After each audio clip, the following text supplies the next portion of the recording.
Nous allons aujourd'hui à la découverte d'une femme d'exception. Une femme qui a marqué son siècle parce qu'elle a traversé son siècle. Je veux parler de celle qui est considérée comme étant la prêtresse de la beauté, Helena Rubinstein. Et pour en parler aujourd'hui, j'ai le plaisir de recevoir Michel Fitoussi. Bonjour. Bonjour, merci d'être à nos côtés aujourd'hui. Vous avez écrit la biographie d'Helena Rubinstein en 2010, que vous avez décrit vous-même, sous-titré vous-même comme étant la femme qui inventa la beauté. Je commencerai peut-être par la question la plus classique. Pourquoi est-ce que votre choix s'est porté sur ce personnage si particulier d'Helena Rubinstein? C'était un petit peu un hasard en fait, je ne la connaissais pas ou très peu. Je connaissais la marque parce que je crois que ma mère l'utilisait, en tout cas les mascaras. Et puis on m'a demandé d'écrire un petit livret publicitaire sur cette marque. Et quand j'ai découvert qui elle était, je me suis dit c'est pas du tout ça qu'il faut faire. Il faut que j'écrive sa biographie. Et ce qui m'a vraiment poussée à écrire la biographie, c'est tout simple, c'est un petit détail. C'est les prénoms de ses sœurs. Elle avait 7 sœurs cadettes. Elles s'appelaient Regina, Cheska, Manka, Stella. On aurait dit une petite comptine enfantine. Et puis après, je suis allée voir un peu plus avant qui elle était. Et là, je me suis dit, j'ai dit à mon éditeur, mais attends, c'est une femme absolument géniale, une femme d'exception. Et j'ai beaucoup travaillé pour écrire cette biographie et je me suis vraiment rendu compte que c'était vraiment une femme d'avant-garde. Alors avant de parler du personnage, essayons de parler de son époque, de l'endroit où elle vit. Nous sommes en Pologne, à une époque très particulière. Alors il faut remettre les choses dans son environnement. La Pologne a toujours été le théâtre de disputes territoriales assez terribles tout au long de son histoire d'ailleurs. Oui, il y a eu quatre partages de la Pologne. Elle est née à Kazimierz, qui est un quartier juif de Cracovie. Kazimierz a été fondé par le roi Casimir au XIVe siècle et c'est devenu quelques siècles plus tard une enclave juive quand tous les juifs ont été poussés hors des murailles dans ce quartier. Et puis, à la faveur du partage de la Pologne, la Pologne a appartenu, la Galicie en tout cas, là où se trouve Cracovie, où se trouvait Cracovie, appartient à l'Empire austro-hongrois. Et c'est là que Helena Rubinstein naît. Quelques années auparavant, les Juifs sont devenus des citoyens qu'on protège. Et elle naît en 1872 dans une famille modeste, Cracovie, mais où Cracovie est une ville qui a un judaïsme très riche. Il y a 26 000 juifs dans la population. Certains, les plus pauvres, les plus orthodoxes, ça va parfois de soi, sont toujours à Kazimierz, là où elle naît. Les autres, ceux qui ont un peu plus d'argent, traversent la frontière, les anciennes murailles, et vont s'installer dans la ville à Cracovie. C'est-à-dire que les murs du ghetto sont déjà tombés à ce moment-là? Sont tombés, voilà. Les murailles ont été édifiées et puis sont tombées à nouveau. Et c'est une ville où on trouve une culture juive très riche et où il y a énormément d'hommes politiques, d'écrivains, d'acteurs. Le théâtre est très riche, surtout juif, voilà. Mais ça n'empêche pas une certaine misère, surtout dans les campagnes. Et la famille d'Helena Rubinstein est une famille très modeste, une famille petite bourgeoise, mais le père tient une épicerie et a beaucoup de mal à faire vivre sa famille parce que c'est surtout un érudit et qu'il n'y connaît rien au commerce. Et la mère est au foyer, elle élève ses 8 filles. Il y avait eu 15 enfants dans la famille Rubinstein. Et Augusta, qu'on appelle Gitte ou Gittel, élève les 8 filles parce que les autres sont morts, en particulier les garçons. Les filles étaient peut-être plus résistantes. Et Helena, qui s'appelait Chaya, donc à l'époque, qui changera de prénom, s'occupe aussi de ses 7 sœurs. Alors elle vit dans sa famille, mais elle a une aspiration d'aller vers l'extérieur, d'aller vers le monde qui l'attire. Alors elle va commencer par travailler avec son papa pour l'aider dans le commerce. C'est-à-dire qu'elle était très intelligente, très brillante, évidemment, parce qu'elle n'aurait pas bâti cette fortune et cet empire de la beauté sans l'être, même peut-être génial. Très rebelle aussi, à caractère très affirmé. Et on la retire de l'école à 16 ans parce que voilà, les filles ne vont pas à l'école. C'est vraiment, ça l'énerve. Elle aurait voulu continuer. D'ailleurs, elle va mentir. Helena Rubinstein, allez, on ne va pas l'appeler menteuse, on va l'appeler brodeuse. Elle raconte sa légende à petits points. Elle l'a bâtie. Elle dira qu'elle a eu son bac, qu'elle est allée à l'université pour étudier la médecine et qu'elle a dû abandonner parce qu'elle ne supportait pas la vue du sang. Bon, la réalité, c'est qu'on la retire de l'école vers 15-16 ans. Elle s'occupe de ses sœurs et elle va aider son père dans son commerce. C'est ce qu'elle préfère d'ailleurs. Et ce qui est intéressant, c'est qu'au fond, très jeune, elle a les deux aspects de ce qui va être plus tard son entreprise. Le commerce d'un côté, où elle a un bagou formidable et où elle pourrait vendre n'importe quoi à n'importe qui et où elle sauve son père parfois de situations périlleuses. Et puis, les secrets féminins. Sa mère a une crème de beauté qu'elle tient d'un pharmacien, le docteur Likovski. On ne sait pas s'il a existé ou pas, parce que, bon, encore une fois, Helena Rubinstein adore transformer la vérité, la réalité.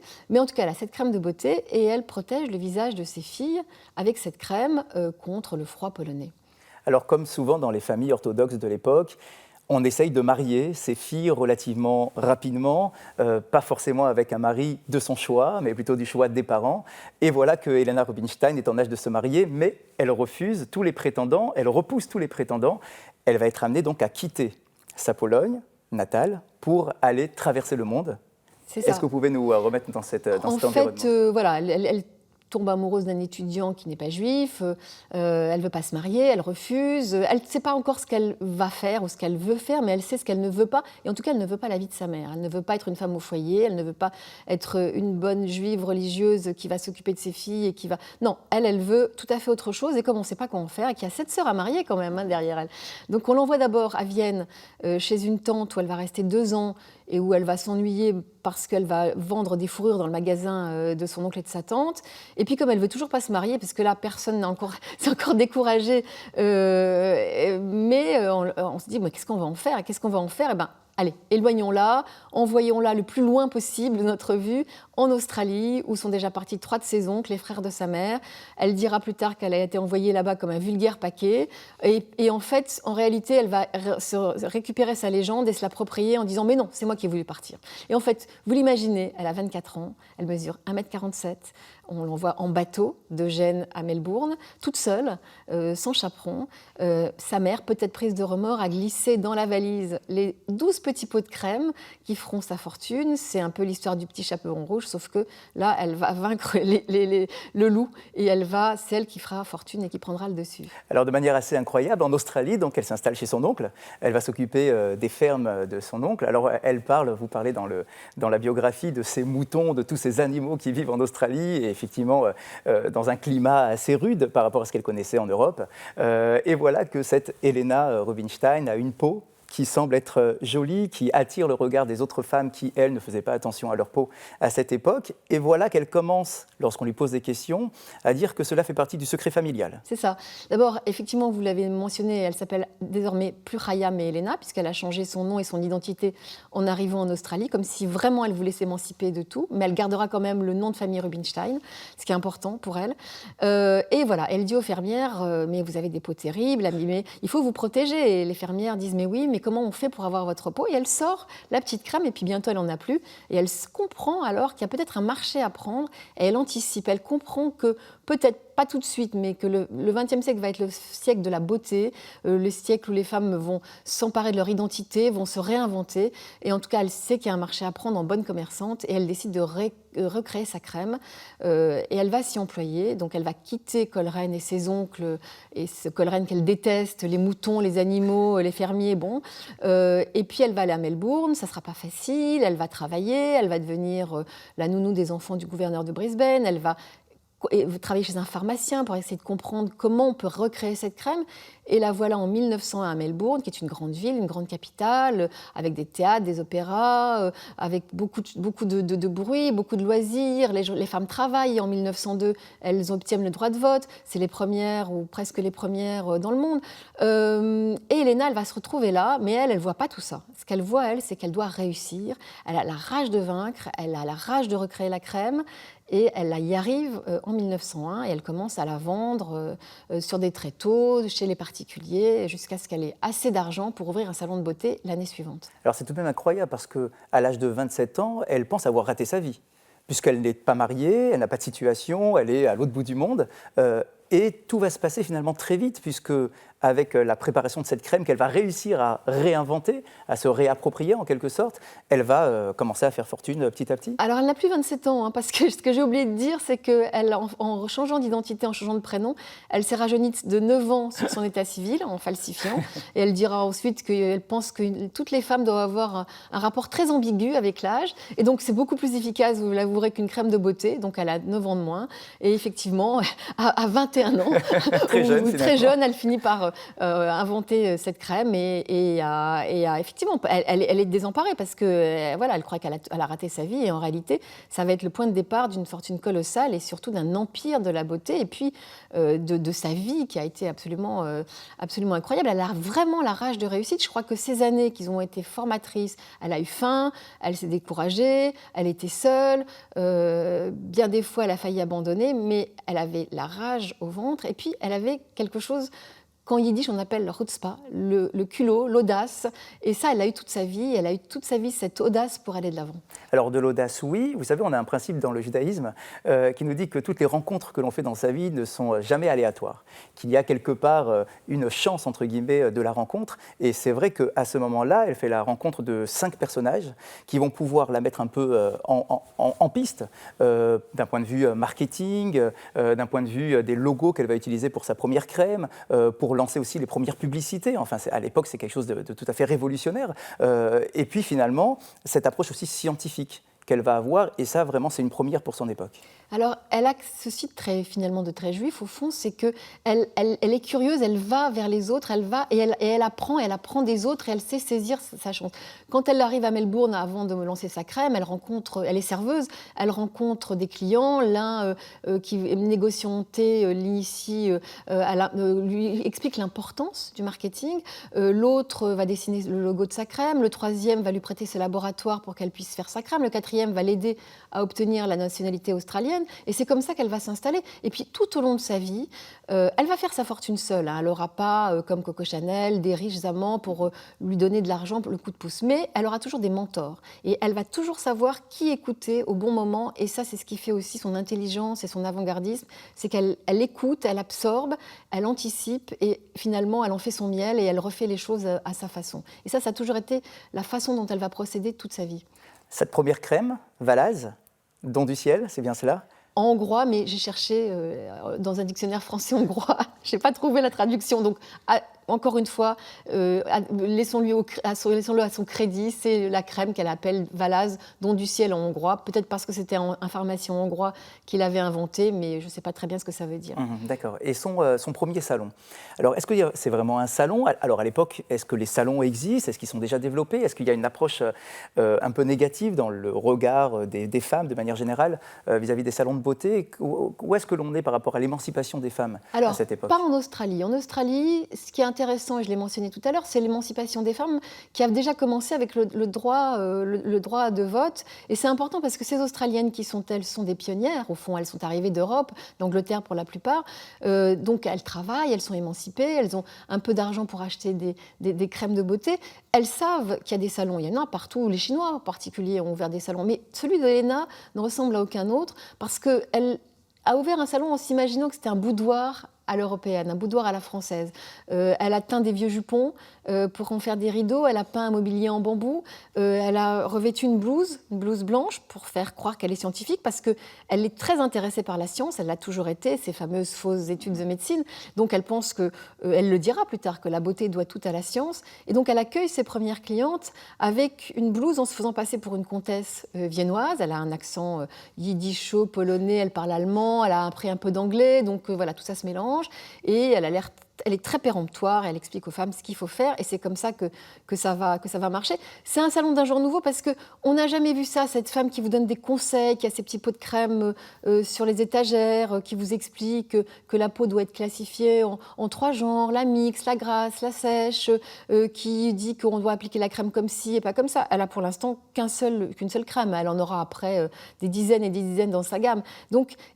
Elle a compris 2 choses, Helena Rubinstein. Elle a compris que le marketing, c'était très important. Donc, très vite, elle fait ses premières publicités dans les journaux australiens. 1903, vous vous rendez compte, avec des égéries déjà. Il y a des cantatrices australiennes ou des actrices qui viennent la voir, elle les soigne, et puis après, elle leur demande en échange de témoigner dans les journaux australiens que la crème les a vraiment soignées. Donc, la première, c'est une cantatrice qui s'appelle Nellie Stewart, qui est vraiment une star en Australie. Là, en Australie, on adore l'opéra. Donc voilà. Et puis, elle a compris aussi que la presse allait être sa meilleure alliée. Et donc, elle fait venir des journalistes australiennes qui écrivent sous sa dictée. Elle raconte vraiment comme ça l'arrange. Hein. Vraiment, il n'y a pas de problème. Ça fait partie du job. Voilà, Madame Rubinstein, qui est une comtesse viennoise, est venue jusqu'en Australie nous apporter les bienfaits de la science et de la beauté. Voilà. Donc, c'est comme ça que ça marche. Alors, elle ne s'arrête pas là. Elle va retourner en Europe pour plusieurs choses, a priori. Elle va essayer d'approfondir ses connaissances, alors là, du coup, scientifiques. Elle va prendre contact avec des médecins, d'ailleurs certains qui vont la repousser, la rejeter, en disant que c'est trop compliqué pour l'esprit d'une femme. D'autres vont essayer tout de même de la guider un petit peu, de lui donner quelques conseils. Est-ce qu'elle va retrouver ses parents lorsqu'elle va retourner en Europe à ce moment-là ? Alors, elle commence par Cracovie, bien sûr, parce qu'elle est partie finalement pas en très bons termes avec ses parents, mais son père ne veut pas lui parler. Hein. C'est pour sa fille, pour elle, c'est terminé. C'est un homme assez strict, assez religieux, donc voilà, terminé. Sa mère, en revanche, l'accueille très bien. Et surtout, ses sœurs qui sont émerveillées par cette nouvelle Elena, qui a l'air d'avoir de l'argent, qui a réussi, qui a fait fortune. Et du coup, elle demande à une de ses sœurs et à une de ses cousines de venir avec elle en Australie, parce que, et c'est le début de la fratrie ou de la sororité Rubinstein, chaque fois qu'elle va ouvrir un salon de beauté quelque part, elle mettra une de ses sœurs dans le salon précédent pour tenir le salon. Donc c'est ce que Elisabeth Arden appellera plus tard la mafia polonaise. Mais c'est en fait une histoire de famille et une histoire de jeune femme, une histoire de femme au départ qu'Helena Rubinstein a fondée. Et puis c'est vrai qu'elle va se balader partout en Europe pour savoir où elle peut fonder d'autres salons de beauté, où elle peut les créer, parce qu'elle veut conquérir l'Europe. Et elle va à Londres, elle va à Vienne, elle va à Paris qui est la ville, pour elle, la ville qui lui plaira le plus dans sa vie, où elle va avoir des immeubles, des salons de beauté magnifiques. Et elle commence à s'habiller en haute couture chez Worth, elle a l'argent pour ça. Et toute sa vie, elle va s'habiller en haute couture. Et toute sa vie, l'histoire de la mode, de la haute couture, sera aussi l'histoire d'Helena Rubinstein. Alors, elle s'habillera chez les plus grands couturiers. Et puis, elle comprend que si elle veut commencer à réussir en Europe, c'est à Londres qu'il faut aller d'abord. Et c'est ce qu'elle vise. Et elle s'y prépare. Simplement, avant d'aller à Londres, elle fait une rencontre qui va être fondamentale pour elle, c'est celle de son premier mari, Édouard Titus. Alors, que savons-nous sur lui ? Est-ce qu'il est d'origine juive ? Est-ce qu'il a modifié lui aussi son identité ? Est-ce qu'il a un parcours aussi surprenant et mystérieux que celui d'Helena ? Alors, lui, il est encore plus surprenant et mystérieux parce qu'on je ne trouve pas beaucoup de choses sur lui. Alors, ce que j'ai, moi, pu trouver, c'est qu'il s'appelait effectivement Arthur Ameisen et non pas Édouard Titus, qu'il est né, il a un an de plus qu'elle, il est né aussi en Pologne, c'est un juif polonais, il a étudié le droit, il est parti aux États-Unis, il est devenu américain. On pense qu'il s'est marié, qu'il a eu des enfants, mais dont il ne parlera jamais. Alors, est-ce qu'Helena était au courant ? Je ne sais pas. En tout cas, il les a abandonnés. Il est devenu juriste là-bas, puis journaliste. C'est un homme qui est un dandy, qui aime s'habiller, qui a beaucoup de goût, beaucoup de culture, qui est un lettré, un bibliophile, qui connaît tout le monde. C'est très surprenant. Il connaît tout le monde à Melbourne, comme il connaîtra tout le monde à Londres, tout le monde à Paris, en tout cas les gens qui comptent. Et c'est lui qui va être le mentor d'Helena. D'abord, elle l'engage pour écrire ses publicités. C'est lui qui va lui trouver son surnom, Madame, et on l'appellera toujours Madame. Et puis, elle tombe folle amoureuse de lui parce qu'il lui montre un Melbourne qui n'est pas celui qu'elle connaît, qui est le Melbourne des opéras, du théâtre, de la culture, des restaurants, de la vie mondaine et sociale. Elle n'a fait que travailler, et d'ailleurs, elle ne fera que travailler toute sa vie. Et il la demande en mariage, pressentant qu'entre lui et elle, ça pourrait bien coller parce qu'il ferait un bon couple, un bon partenariat. Et elle est éperdument amoureuse de lui. Vous savez ce qu'elle fait ? Elle dit non et elle s'enfuit à Londres. Parce qu'elle se dit que ce n'est pas ce qu'elle veut. Elle veut réussir, elle ne veut pas se marier, elle a peur que cet amour qu'elle a pour lui l'empêche de réussir. Et vraiment, elle a la rage au ventre. Hein. Elle veut vraiment réussir. Elle veut vraiment montrer, peut-être à ses parents, mais peut-être au monde entier, qu'elle va y arriver, que ça va le faire et qu'elle va créer un empire de la beauté. Alors, est-ce que les mentalités sont différentes lorsqu'elle arrive à Londres ? Est-ce qu'elle a finalement le pli qu'elle a pu trouver en Australie ? Est-ce qu'il lui suffit tout simplement maintenant d'appliquer la même recette lorsqu'elle arrive à Londres, ou est-ce que les mentalités sont différentes ? Alors, à Londres, c'est quand même très compliqué. Elle a beau avoir de l'argent, assez d'argent pour louer un salon de beauté, un emplacement là où elle veut, c'est-à-dire dans Mayfair, là où la gentry, l'aristocratie anglaise est installée, londonienne. personne ne veut d'elle. Qui est cette femme? Qui est cette petite juive? D'où arrive-t-elle? Les Anglais, à l'époque, les aristocrates, c'est une société corsetée, fermée, et terriblement snob, terriblement élitiste, antisémite. Comment va-t-elle faire? Et c'est très dur. Hein. Elle a 6 mois, 1 an difficile jusqu'à ce qu'elle trouve ce salon à Mayfair, 24 Grafton Street, qu'elle l'ouvre, qu'elle le décore comme avec des couleurs pastel, comme un boudoir. Et les aristocrates, à l'époque, elles ne vont pas dans les salons de beauté. Ça ne se fait pas. Alors, ça existe là-bas, mais elles y vont par des portes dérobées, elles se cachent. Et puis surtout, on ne se soigne pas la peau, on ne se maquille pas. Vous savez que le maquillage, dans les pays anglo-saxons, en Angleterre comme aux États-Unis, c'était réservé aux prostituées et aux actrices. Les femmes de la bonne société ne se maquillent pas. Et Helena Rubinstein, elle va bousculer tout ça. Elles arrivent timidement. La première qui arrive est une jeune lady qui a de l'acné. Helena Rubinstein la soigne. Et donc, peu à peu, elles viennent. Et puis, ça, c'est plus la porte dérobée, mais elles passent par le grand escalier. Et puis, elles commencent à rencontrer des femmes de la bonne société, qui sont un petit peu bohèmes. Donc, c'est pour ça qu'elles la fréquentent aussi. En particulier la baronne d'Erlanger, qui l'emmène aux puces, qui lui montre des belles choses, des antiquaires, des opalines. Elle va commencer ses premières collections. Et puis, arrive Titus. Édouard Titus, qui la suit, qui lui dit « Helena, maintenant, vous m'épousiez », donc elle se marie avec lui. Elle est très heureuse, ils vont avoir 2 enfants, mais Titus a un gros défaut, c'est qu'il la trompe beaucoup, et ça va être très compliqué pour elle. Alors vous écrivez d'ailleurs qu'à chaque fois qu'elle constate que son époux la trompe, à chaque fois, elle s'achète de nouveaux bijoux. Voilà, elle s'achète de nouveaux bijoux, si bien que dans les années 40, le magazine Life, qui lui consacre un portrait comme tous les magazines depuis la création de sa marque, note que sa collection de bijoux a atteint $1 million, ce qui tirez en vous les conclusions vous-même. Est-ce qu'il l'a beaucoup trompée? Probablement. Et est-ce qu'elle a été très compulsive dans les achats, comme dans toutes ses collections? Certainement aussi. Mais ça marche très bien à Londres, et Londres, c'est très important pour elle, parce que Titus, et elle se marie avec lui parce qu'elle a 2 fils qui vont naître en 1909, Roy et puis ensuite Horace en 1912, parce qu'elle fréquente la bonne société, les artistes, et son mari lui présente Jacob Epstein, qui va lui apprendre à collectionner les arts premiers. Ce sera une première de ses collections. Comme elle va à Paris, puisqu'elle veut aussi ouvrir un salon de beauté à Paris, il lui dit quand vous irez à Paris, allez donc à Drouot. Voilà, j'ai noté sur le catalogue ce que je veux que vous m'achetiez. Donc elle commence à acheter des arts premiers pour lui, des statuettes africaines. Ça ne se fait pas beaucoup à l'époque.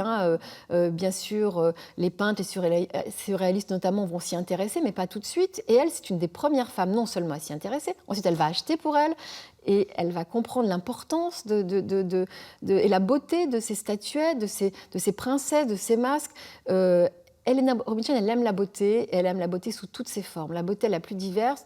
J'imagine que quand elle a traversé le monde pour venir en Australie, elle a vu des visages nouveaux, des Indiennes, des Métisses, des Chinoises, et elle a compris que la beauté des femmes était diverse. Elle va comprendre à quel point l'art et la beauté doivent naviguer ensemble. Et elle est toujours un peu en avance sur son temps, puisque les artistes que nous connaissons aujourd'hui avec leur réputation, à son époque, ne l'étaient pas encore nécessairement. Ce n'étaient pas encore de grands artistes. Pas du tout. Elle va toujours devancer et elle va toujours être précurseur. Par exemple, son salon de beauté à Londres est décoré dans des couleurs pastel.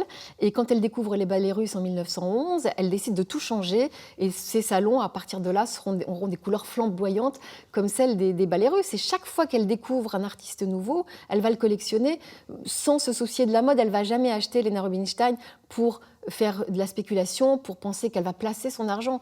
Elle va acheter de l'art parce qu'évidemment, au bout d'un moment, quand on a énormément d'argent, on achète de l'art, c'est la voie commune, mais elle achète parce qu'elle aime. Et elle va se tromper, elle va faire de mauvaises affaires, elle ne va jamais acheter parce qu'elle va faire de bonnes affaires, elle va dire, en se moquant un peu d'elle-même, parce qu'elle est une femme d'affaires aussi, j'achète en gros, j'achète non pas la qualité mais la quantité, ce qui est vrai et faux, parce qu'elle va acheter des œuvres formidables. Et la deuxième personne qui va l'initier comme ça à l'art, c'est quand elle arrive à Paris, en 1909 pour établir son salon, et puis en 1912, là où elle s'installe avec sa famille, au-dessus du salon de beauté, comme elle le fera toujours. La deuxième personne qui va être vraiment importante pour elle, c'est Missia Sert. Et Missia, c'est une Polonaise comme elle, elles ont le même âge, 40 ans, enfin 30 ans, si on considère, 31 ans si on considère l'âge d'Helena Rubinstein dans ses papiers. Et Missia va la prendre sous son aile. Elles sont polonaises toutes les deux. Missia est une grande pianiste et surtout Missia est la muse de Paris. Missia a été peinte par tous les peintres. Et elle reçoit Helena Rubinstein dans son salon et elle va lui apprendre plusieurs choses fondamentales. Comment faire un salon, littéraire et artistique, en invitant les sommités de l'époque, les peintres, les artistes, les écrivains, ce que va faire aussi le mari d'Helena en lui présentant ses amis à Paris. Comment aller dans les ateliers des peintres et acheter de la peinture, comment se faire peindre. Et elle conseille à Helena de se faire peindre parce que toutes les femmes de la haute société se font portraiturer. Et ça sera Paul Césarelleux le premier d'une longue série de portraits et de peintres qui peindront Helena, comme Dali, comme Dufy, comme Marie Laurencin, comme Christian Bérard. Et puis, elle va lui apprendre les codes de la bonne société aussi, et ce qu'Helena ignore, les codes parisiens. Et elle va envoyer ses riches amis et ses amis célèbres comme Colette, comme l'actrice Réjeanne, comme la comtesse Greffule, immortalisée par Proust, chez Helena Rubinstein, dans son premier salon du Faubourg Saint-Honoré, pour se faire soigner la peau. Alors à ce moment-là, elle est encore un peu dans l'artisanat. Et une fois qu'elle arrive à Paris, effectivement, elle va essayer de passer dans une usine de fabrication du côté de Saint-Cloud, d'ailleurs, là où elle va voir sa première fabrique de produits de beauté. C'est ça, elle ouvre d'abord ce qu'elle appelle un laboratoire à Saint-Cloud dans les années 11-12, et puis ensuite ça deviendra une usine dans les années 30, et c'est comme ça qu'elle commence à un peu industrialiser et démocratiser la beauté. C'est pas encore ce qu'elle fera à grande échelle aux États-Unis, par exemple, pendant la Première Guerre mondiale, mais c'est déjà un pas vers la vente de ces crèmes, non pas seulement dans ces salons de beauté, mais dans des officines, et surtout aux États-Unis, elle fera ça. Et surtout, ce qui est intéressant avec Helena Rubinstein, c'est qu'elle a compris une chose. Tout en démocratisant la beauté pour les femmes, elle a aussi compris que la beauté avait un prix, et que les femmes, même désargentées, mettraient toujours de l'argent pour au moins un produit de luxe qui serait une crème de beauté. Donc, le prix de revient n'est pas énorme, mais elle va le multiplier par 10 pour vraiment faire que sa crème ait de la valeur, que ça soit quelque chose qu'on achète précieusement. Et non seulement sa crème a de la valeur, mais les gestes de beauté ont de la valeur. C'est-à-dire qu'il y a tout un protocole qu'il faut que les femmes apprennent et qu'elle va développer plus tard quand elle ira aux États-Unis, quand elle va créer une école d'esthéticienne où elle va apprendre aux démonstratrices de ces produits de beauté à les appliquer et à enseigner aux femmes comment appliquer ces produits de beauté. C'est pas juste, elles ne vendent pas juste une crème. Alors, c'est à la fois du marketing, parce qu'elle est géniale en marketing, mais elle y croit. Et donc, elle pense vraiment que ces crèmes doivent être très spéciales pour les femmes. Et donc, elle a des emballages très jolis. Elle copie des poudriers, elle copie elle va dans des fioles ou des flacons quand elle va les chercher aux puces ou chez les antiquaires. Et puis, le plus bel emballage, le plus bel écrin, ce sont ces salons de beauté. Et elle comprend très vite qu'elle doit s'adresser à des artistes pour les faire, à des décorateurs. Premier salon de beauté, c'est André Groult, le beau-frère de Poiret, qui lui fait, le salon du 255 Faubourg Saint-Honoré. Puis elle le ferme, elle en ouvre un autre après la Première Guerre mondiale, en 1918, au 126 rue du Faubourg Saint-Honoré. Là, c'est Poiret, qui va être une rencontre capitale pour elle, qui va le décorer.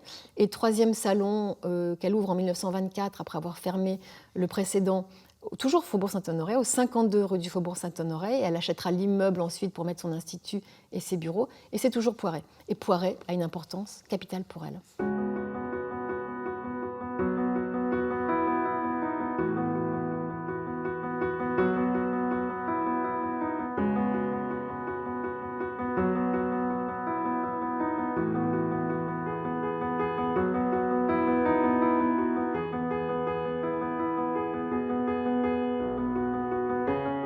Avec le début de la Première Guerre mondiale, elle est obligée d'abandonner l'Europe.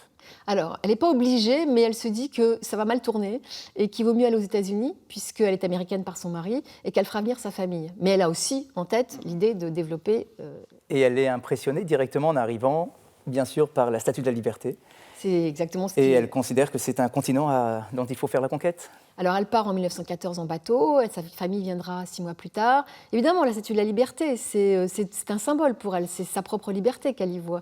Et bien sûr, rien ne lui fait peur, Helena Rubinstein. Elle va conquérir l'Amérique comme elle a conquis l'Europe. Et elle commence par faire le tour de l'Amérique, toute seule une première fois en train, puis ensuite avec une de ses sœurs, une autre, Manka, qui viendra avec elle. Et elle va, dans toutes les villes où elle pense soit qu'elle pourra créer un salon de beauté, soit qu'elle pourra vendre ses produits de beauté dans les department stores les plus opulents de l'époque. Et c'est comme ça d'ailleurs qu'elle va créer son école d'esthéticienne pour former des démonstratrices. Et puis, au fond, il y a les salons de beauté, il y a les corners dans toute l'Amérique, l'usine qu'elle va installer en 1918 à Long Island, les gammes de beauté qui vont être des gammes à la fois des gammes de luxe et puis des gammes un tout petit peu moindres, parce qu'elle a compris aussi, et elle comprendra ça encore mieux à la fin de la guerre, quand se développe la société de consommation aux États-Unis, qu'elle a intérêt à un petit peu démocratiser ses produits et à les vendre, non pas à baisser la qualité, non pas à trop baisser le prix, mais à les vendre dans des endroits des drugstores, mais qui vont être quand même des endroits un peu haut de gamme, parce que sa hantise, c'est de tomber dans le mass market, et vous verrez que c'est très important pour elle. Et puis, elle va ouvrir des salons de beauté. Donc, elle va en ouvrir 4 en tout aux États-Unis. Et le plus beau, le plus prestigieux sera celui qu'elle va ouvrir en 1937 sur la 5e avenue. Elle ouvre un salon sur la 5e avenue parce que sa rivale, Elisabeth Arden, a ouvert un salon de beauté sur la 5e avenue, qui a une porte rouge, qui est un peu la signature d'Elisabeth Arden, et que ça énerve Helena Rubinstein, donc il lui faut son salon sur la 5e avenue aussi. Alors il y a un épisode incroyable que vous rapportez dans la biographie, c'est au moment où les frères Lehman souhaitent racheter son affaire. Elle va l'accepter, finalement, 80 millions de dollars, une très grosse somme, elle va devenir l'une des femmes les plus riches des États-Unis, pratiquement, enfin tout aussi vite. Mais il y a un problème de politique de vente. Les Lehman vont justement essayer de rabaisser la qualité, la noblesse de la marque Helena Rubinstein, et là, elle ne sera pas d'accord. Comment est-ce qu'elle va faire pour se battre contre les frères Lehman ? Eh ben, c'est effectivement l'histoire du petit pot de crème contre le pot de fer. 80 millions de dollars d'aujourd'hui, c'était 7 millions de dollars à l'époque, et il lui propose cette somme en 28, et elle peut pas. Ce sont des riches hommes d'affaires. Ils sont des juifs allemands qui ont fait fortune aux États-Unis dans le coton. Ils ont acheté ensuite une banque d'affaires. Ils sont à l'affût de tout ce qu'ils peuvent acheter pour les mettre dans leur escarcelle. Et effectivement, il lui propose cette somme, et c'est une femme d'affaires, hein, donc elle ne peut pas refuser. Elle va quand même garder sa marque en Europe, ses usines. Et eux, ce qu'ils font, effectivement, ils ne comprennent rien à la beauté, ces 3 hommes, un peu austères, et ils vont vendre sa marque dans les supermarchés, et elle est furieuse. D'abord, les clientes sont furieuses parce qu'elles ne supportent pas. Les directeurs des department stores sont furieux parce qu'ils ont vraiment investi, eux, dans une marque qui doit être une marque de qualité, qui se vend cher. Et puis, les Lehman font une chose quand même, c'est qu'ils introduisent la marque en bourse. Mais malheureusement, on est en 28, l'année d'après, c'est le crash boursier, c'est la faillite, les actions plongent. Helena Rubinstein est désemparée, elle se dit mais qu'est-ce que je vais faire, c'est horrible. Puis finalement elle se dit j'ai qu'une chose à faire, c'est de racheter les actions. Donc elle les rachète aux petits actionnaires qui sont bien contents de se débarrasser de leurs actions qui valent plus rien, et finalement elle redevient majoritaire, tant et si bien qu'elle oblige les Lehman Brothers à lui revendre sa marque, à son entreprise américaine. Ils le font évidemment beaucoup moins cher que ce qu'elle n'a payé, que ce qu'elle n'a acheté, et elle se retrouve ainsi être la femme la plus riche des États-Unis. Et eux sont furieux. Ils disent qu'elle est financièrement illettrée, ce qui n'est pas vrai. Ils crient au délit d'initié, ce qui n'est pas vrai. En fait, elle est toujours maligne. Et puis, elle a toujours le bon timing. Elle sait toujours arriver au bon moment, au bon endroit. Et cette histoire avec les Lehman Brothers le prouve encore. Et donc là, le petit pot de crème a raison du petit pot de fer. Lorsqu'elle est aux États-Unis, alors on l'a dit depuis le début, finalement, depuis son départ de Pologne, elle a laissé son identité juive, sa religion de côté, c'était un peu l'image de sa famille, du passé. Et pourtant, son identité lui est renvoyée à la figure à chaque fois. Vous racontez cette histoire où, aux États-Unis, elle cherche à s'installer dans un immeuble, mais on refuse, alors qu'elle est déjà Helena Rubinstein, parce qu'elle est juive. C'est ça, en 1940, quand elle revient aux États-Unis, après avoir vécu entre les États-Unis et la France pendant l'entre-deux-guerres, elle tombe amoureuse d'un ce qu'elle appelle un château dans le ciel, c'est ce qu'elle dit à son fils, et elle veut l'acheter. Et l'agent immobilier lui dit « Madame Rubinstein, je suis vraiment désolée, les copropriétaires s'y refusent parce qu'ils ne veulent pas de juifs dans l'immeuble. » Et elle achète l'immeuble.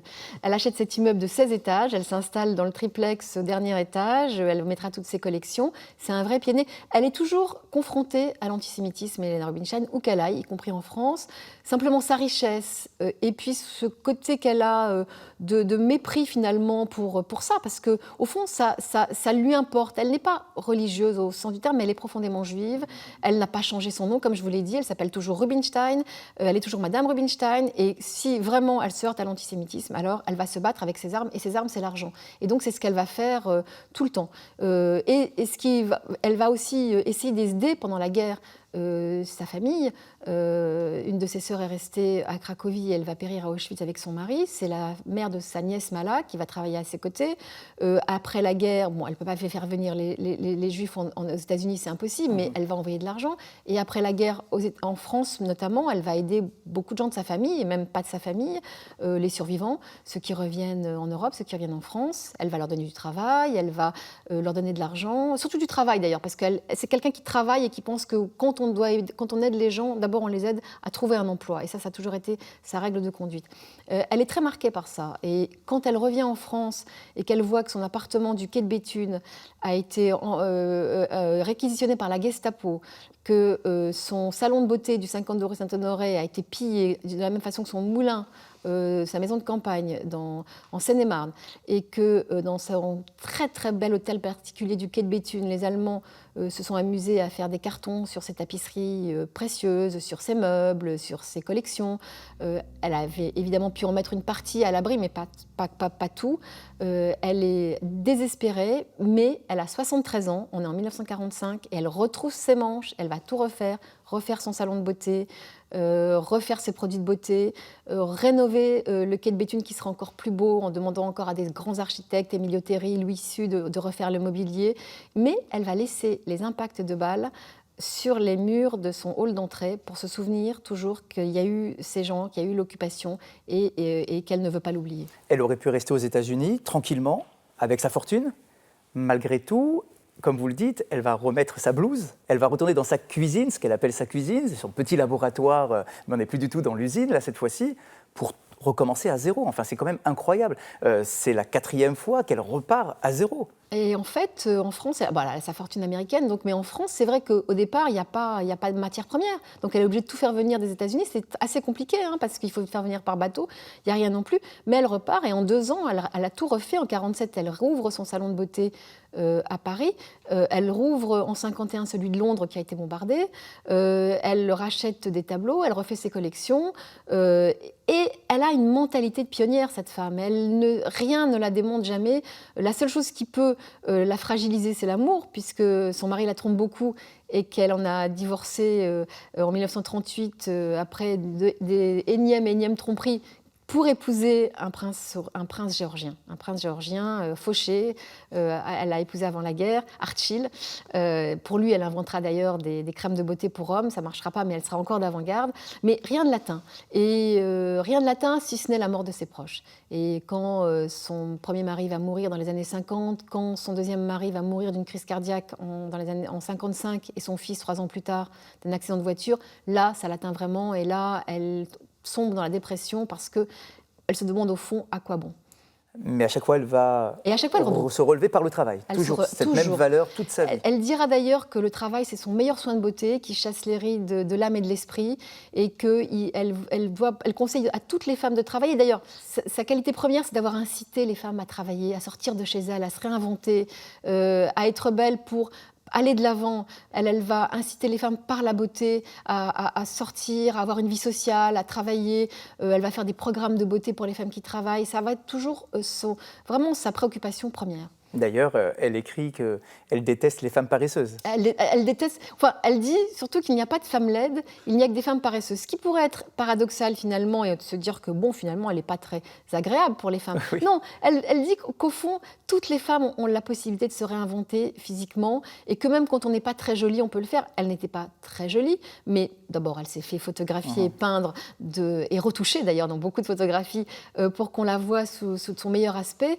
Et puis, elle s'est réinventée elle-même. Elle a inventé son chignon, son rouge à lèvres, sa peau très pâle, c'est sa signature, ça sera toujours sa signature. Et même si Elle vieillit, elle va toujours avoir ce port altier, cette dignité. Et quand on la voit à la fin de sa vie dans des films ou des photos, souvent des photos retouchées, on a une espèce d'admiration pour cette femme qui a à la fois l'air d'une petite grand-mère juive et qui en même temps est l'impératrice de la beauté, Madame Rubinstein, cette femme impérieuse, cette femme autocritaire, cette femme tyrannique, cette femme qui est dure parce qu'elle a traversé beaucoup d'épreuves et parce qu'elle s'est faite toute seule. Et c'est vraiment important et c'est en ça qu'elle est tout à fait extraordinaire. Quel est le lien qu'elle va entretenir avec la terre d'Israël? Est-ce que c'est un lien d'identité? Est-ce qu'elle va faire, par exemple, don de certaines de ses œuvres d'art au musée d'Israël? Alors, c'est un pays qui la fascine. Alors, est-ce que ça la fascine parce c'est un pays juif? Peut-être, mais ça la fascine surtout parce que c'est un pays de pionniers et qu'elle s'y retrouve et que ces gens qui sont arrivés d'Europe et qui ont retroussé leurs manches et qui ont tout recommencé, c'est elle. Et c'est elle à de nombreuses reprises, donc elle est très très attirée par ce pays. Il y a évidemment sa nièce qui vit dans un kibboutz et la vie des kibbutzim, à l'époque on est en 58-59, la passionne. Et puis elle va rencontrer les sommités, elle va rencontrer Ben Gurion, elle va rencontrer Golda Meir, elle va construire une usine qui sera achevée en 62. Et puis, comme elle s'intéresse passionnément à l'art, elle va faire don au musée d'art de Tel Aviv d'argent pour construire un pavillon d'art contemporain qui porte son nom et qui est à Tel Aviv et qui expose le plus souvent des œuvres un peu pointues. Et puis, elle va faire don au musée de sa collection magnifique de maisons de poupées. Elle collectionnait depuis toujours, depuis son enfance, les intérieurs miniatures. Et là, c'est vraiment de très belles pièces parce que tout est d'époque, tout est vintage, c'est magnifique. Elle va donner 2 utriaux qu'on trouve, que le musée de Tel Aviv a prêté hommage et qui est exposé. Et puis, il y a aussi un très très beau portrait d'un peintre brésilien qui s'appelle Candido Portinari, qu'elle a collectionné, comme elle a collectionné les peintres mexicains, Frida Kahlo, Diego Rivera, quand elle a ouvert ses salons de beauté en Amérique latine. Et le musée de Tel Aviv, quand même, il espère que Helena Rubinstein va lui léguer toutes ses œuvres. Et en fait, moi, j'ai retrouvé une correspondance avec entre les avocats d'Helena Rubinstein et la direction du musée après la mort d'Helena Rubinstein, où ils s'étonnent quand même que Madame Rubinstein ne leur ait pas tout légué. Mais c'est déjà pas mal ce qu'elle leur a légué et ce qu'ils ont eu la gentillesse de nous prêter. Elle quitte ce monde à 93 ans. Elle meurt à 93 ans, en 1965, elle meurt à New York. Alors, elle a toujours travaillé, elle a travaillé jusqu'à la fin de sa vie. Tous les matins, comme elle avait un petit peu de mal à se lever, elle recevait ses hommes d'affaires, ses publicitaires, ses secrétaires autour de son lit, dans son appartement, et elle dictait son courrier, elle dictait ce qu'elle voulait faire à ses hommes d'affaires, elle expliquait aux publicitaires ce qu'il fallait, et jusqu'à la dernière minute, elle a corrigé des publicités, elle a tout vérifié.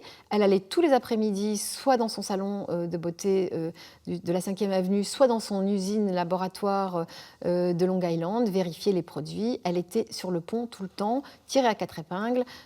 C'est vraiment, morte à 93 ans, c'était absolument incroyable qu'une femme de cet âge ait conservé intacte toute son intelligence et toute son énergie. Que reste-t-il aujourd'hui de son héritage, le prestige de sa marque? Qu'est-ce qu'elle devient aujourd'hui exactement? Est-ce qu'il y a encore des Rubinstein à la tête de cet empire? Non, les Rubinstein ne savaient pas trop quoi faire de cet empire. Ils ont essayé, mais ils ont vendu la marque en 1975 à Colgate-Palmolive, qu'il a mis sur le mass market. La marque a dégringolé jusqu'à être rachetée par L'Oréal. Voilà, et puis la marque est dans le giron de L'Oréal et elle marche plutôt bien, je crois. Mais en tout cas, ce qui est intéressant, c'est qu'elle n'a jamais cessé de vivre, puisque ça a toujours été Helena Rubinstein. En revanche, ses collections, ses tableaux, son mobilier, ses œuvres d'art premier, ses bijoux, ses vêtements ont été dispersés. La famille a tout vendu après sa mort. Il y a eu 6 catalogues de ses possessions. C'est la Sotheby's qui a tout vendu. Excepté les 20 tableaux d'elle-même, les peintres qui l'ont peinte, comme Dali, comme Laurencin, comme Dufy. Ça, c'est resté à la fondation. Elle avait créé une fondation dans les années 50 pour aider les femmes et les enfants. Elle leur donnait des bourses pour l'éducation, pour la culture. Elle disait que sa fortune venait des femmes. Il était normal qu'elle leur revienne. Et puis la fondation a été dissoute il y a 2 ou 3 ans parce que la famille ne pouvait plus s'en occuper. Il reste très peu de gens de sa famille. Et donc les 20 portraits ont été éparpillés, vendus à travers le monde à des collectionneurs privés ou à des musées. Donc pour récupérer sa collection, elle a été éparpillée à travers le monde et on sait que beaucoup d'œuvres lui appartiennent, mais voilà, personne n'a... Les gens de sa famille ont récupéré certaines choses, on a eu des prêts de leur part, mais voilà, tout a été, c'est inouï parce qu'elle avait amassé tellement de choses, elle avait des appartements partout, des salons de beauté où elle mettait ses plus belles œuvres d'art et tout a disparu. Michel Fitoussi, merci beaucoup de nous avoir fait découvrir ce personnage haut en couleur et une force de conviction incroyable d'Helena Rubinstein. Merci à vous tous de nous avoir suivis durant cette émission, durant cet échange. Je vous souhaite de passer un très bon dimanche, portez-vous bien et à bientôt.